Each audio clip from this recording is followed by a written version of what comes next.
کل رات tool plaza میں ڈیوٹی پر بیٹھا تھا۔ گاڑی والے سے معمول کے مطابق ٹول لے رہا تھا۔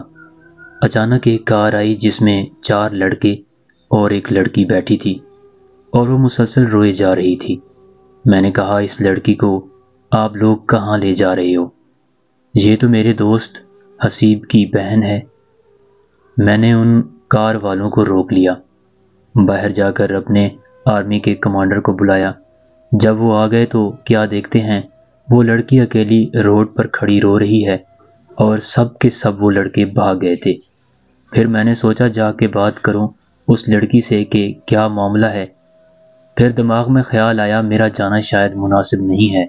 میں نے اپنے شفٹ کمانڈر کو کہا کہ آپ جاؤ اور اس لڑکی سے پوچھو کہ آپ نے کہاں جانا ہے۔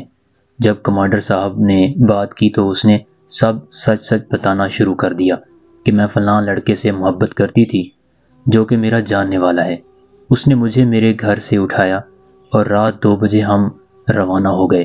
میں بہت خوش تھی لیکن دل ڈر رہا تھا۔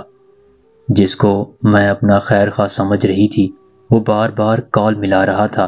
راستے میں اس نے اپنے دوستوں کو بھی ساتھ لے لیا۔ شور کرنے کو دل چاہا، پھر یہ سوچ کر چپ ہو گئی کہ میں خود ہی تو اپنا گھر چھوڑ کے آئی ہوں۔ نہ مجھے اپنی بیوہ ماں کا خیال آیا اور نہ ہی اپنی معصوم اور پیاری سی بہنوں کا۔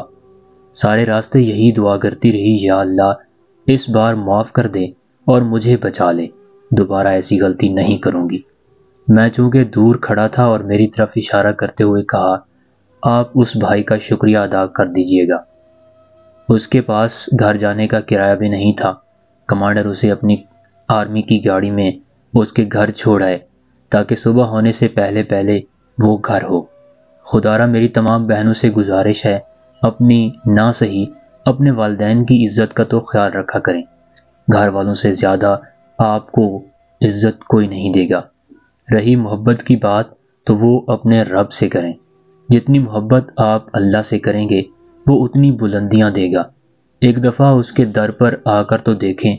اور رہا سوال لڑکے اور لڑکی کی محبت کا، تو یہ آج کل جسموں کا سودا ہے۔ کسی کو راس آ جاتا ہے تو کسی کی جان لے لیتا ہے۔